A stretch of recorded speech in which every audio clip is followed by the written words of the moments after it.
하나님의 평강과 은혜가 함께 하시길 주님의 이름으로 축복드립니다. 이제 한마음으로 신앙 고백하시며 4월 22일 금요일 새벽 기도회를 하나님께 올려드리겠습니다.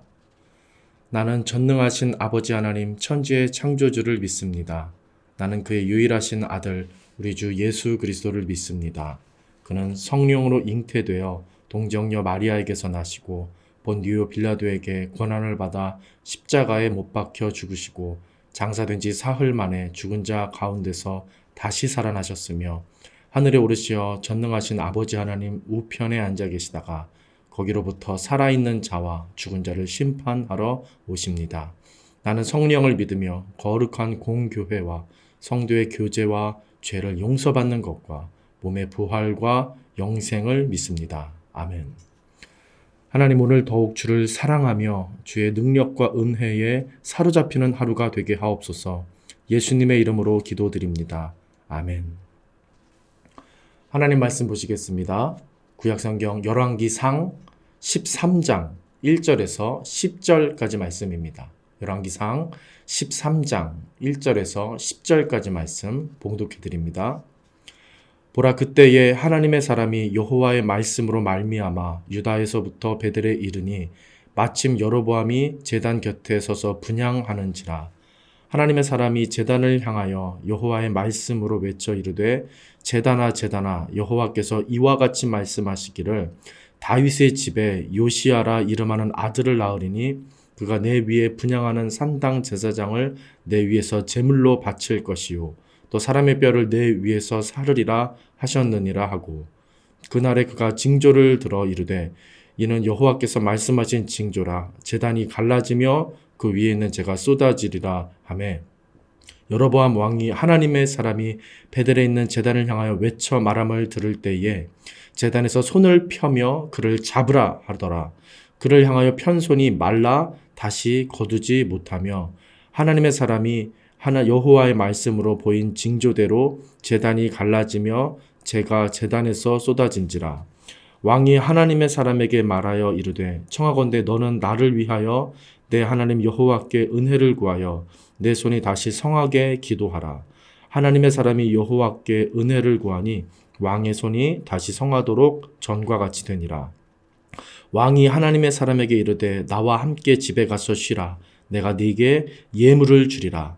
하나님의 사람이 왕께 대답하되, 왕께서 왕의 집 절반을 내게 준다 할지라도 나는 왕과 함께 들어가지도 아니하고 이곳에서는 떡도 먹지 아니하고 물도 마시지 아니하리니, 이는 곧 여호와의 말씀이 내게 명령하여 이르시기를 떡도 먹지 말며 물도 마시지 말고 왔던 길로 되돌아가지 말라 하셨음이니이다 하고, 이에 다른 길로 가고 자기가 베델에 오던 길로 되돌아가지도 아니하니라.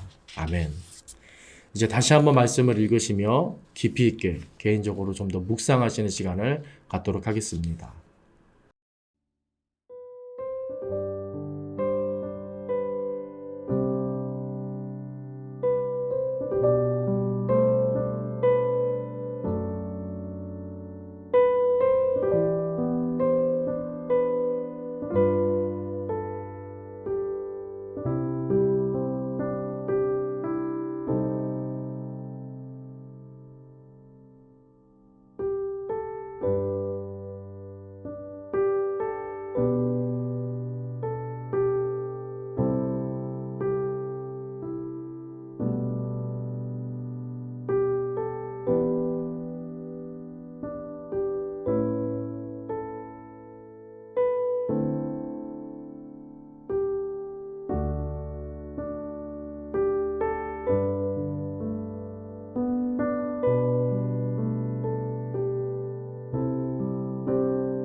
오늘 본문을 보다 분명히 이해하기 위해서 앞부분의 내용을 먼저 좀 살펴보고자 합니다. 11장으로 가보시면 그 위대했던 지혜의 왕 솔로몬이 죽게 됩니다. 그리고 나서 이스라엘은 어떻게 됩니까?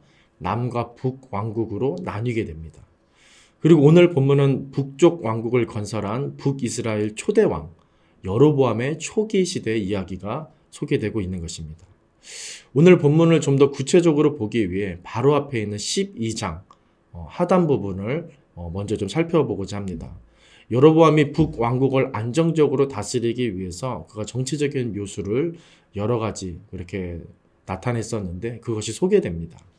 25절부터 보시면 건축 이야기가 나옵니다. 솔로몬 초기 때와 비슷합니다. 무언가 불길한 느낌이 듭니다. 계속해서 여로보암이 저지른 세 가지 정치적 묘수가 이어져서 나오는데 정리해드리면 첫째로 베델과 단에 금송아지를 만들어서 남유다 예루살렘을 대신하게 했다는 점입니다. 자기 백성들이 이 예루살렘으로 계속해서 가서 이런 종교적인 이유로 자기 나라를 버리고 북쪽을 떠나서 남쪽으로 계속해서 갈까봐 베델과 단에 임의적으로 금송아지를 세워서 제사 지낼 수 있도록 한 것입니다. 둘째는 제사장을 레위 자손이 아닌 일반 보통 백성 중에서 또 임의로 여로보암이 그렇게 삼도록 법을 제정합니다. 하나님의 말씀은 이 제사장을 세우는 것이 레위 자손을 통해서만 허용을 하셨는데 일반 보통 백성 중에서 아무나 임의로 그렇게 여로보암은 제사장을 삼을 수 있도록 그렇게 허가를 한 것입니다.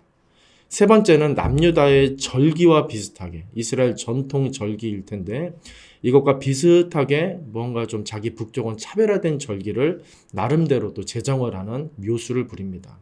그래서 남쪽, 예루살렘에 있는 남쪽을 계속해서 그리워하고 그쪽으로 돌아가지 않도록 하기 위한 정치적인 묘수를 여로보암이 그렇게 썼습니다. 그러니까 여로보암이 쉽게 이야기하면 12장 33절에서 말하는 것처럼 자기 마음대로 이 예배의 내용, 율법의 내용, 말씀의 내용을 다 수정해버리고 그렇게 자기가 명령을 해서 법을 그렇게 만들어낸 것입니다. 그러니까 진리를 편리로 바꿔버린 그런 행위를 행했는데 8장 30절에 보시면은 성경에 이 일이 죄가 되었다 그렇게 소개를 하고 있습니다.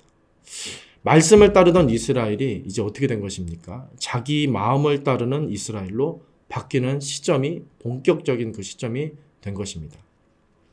여로보암이 자기의 북쪽 왕국을 지켜나가기 위해서 이처럼 하나님을 멸시했다. 하나님 말씀을 멸시했다라는 점을 우리는 먼저 확인하게 되는 것입니다.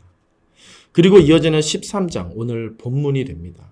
어떻게 시작을 합니까? 하나님의 사람이 여호와의 말씀으로 말미암아 유다에서부터 베델에 이르렀는데 마침 여로보암 왕이 자기가 정한 이 베델에 있는 제단에서 분향을 하고 있었다. 그렇게 시작을 합니다. 마치 사울 왕을 보는 듯 합니다. 사울의 역사가 되풀이되고 있는 것입니다.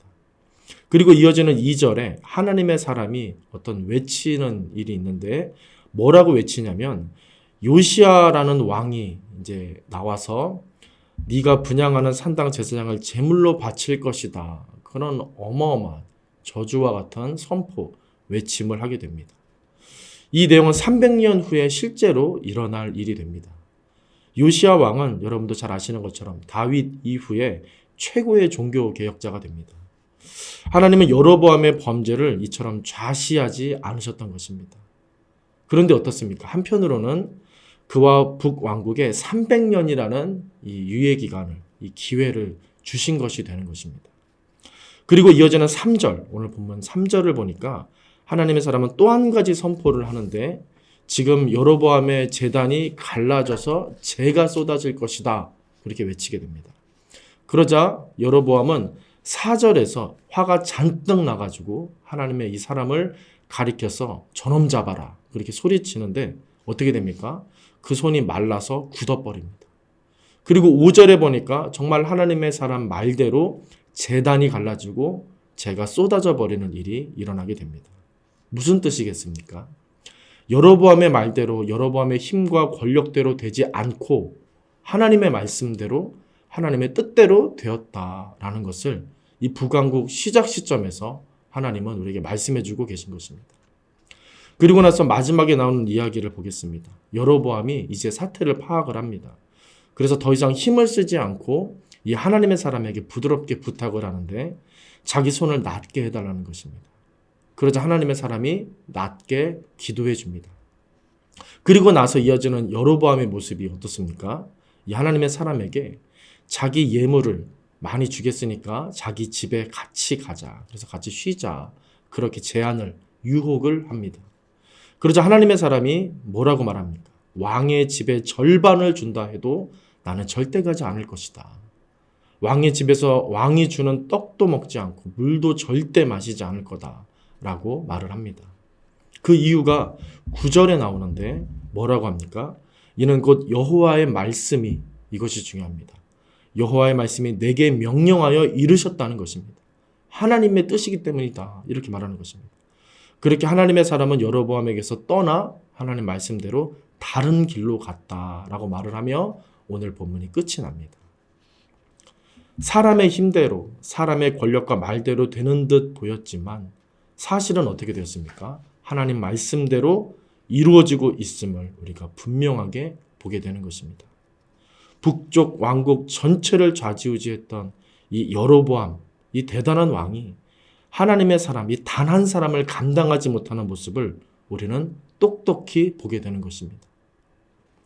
이처럼 하나님의 말씀은 민족보다, 열강보다, 세계 그 어떤 힘과 권력보다 더 강하고 존귀한 것입니다. 오늘 다른 여러 말이 필요 없을 것 같습니다. 우리 보나님교회 모든 성도님들 이런 한 사람 되시기를, 이런 하나님의 말씀을 쫓고 하나님의 말씀을 존귀하게 여기고 하나님의 말씀을 믿음으로 정말 목숨처럼 받게 되시는 그런 인생 사시기를, 그런 사람이 하나님의 사람이 되시기를 주님의 이름으로 간절히 축원드립니다. 하나님 우리를 긍휼히 여기사 오늘 이 아침에도 말씀을 주시는 줄로 믿습니다. 다시 한번 하나님의 사람으로 사로잡힌 바 되길 원하오니 우리에게 다시 한번 성령의 충만한 은혜를 주시고 말씀을 깨달아 아는 그런 은혜를, 지혜를 허락해 주시옵소서. 예수님의 이름으로 기도드립니다. 아멘. 하늘에 계신 우리 아버지, 아버지의 이름을 거룩하게 하시며 아버지의 나라가 오게 하시며 아버지의 뜻이 하늘에서와 같이 땅에서도 이루어지게 하소서. 오늘 우리에게 일용할 양식을 주시고 우리가 우리에게 잘못한 사람을 용서하여 준 것 같이 우리 죄를 용서하여 주시고 우리를 시험에 빠지지 않게 하시고 악에서 구하소서. 나라와 권능과 영광이 영원히 아버지의 것입니다. 아멘.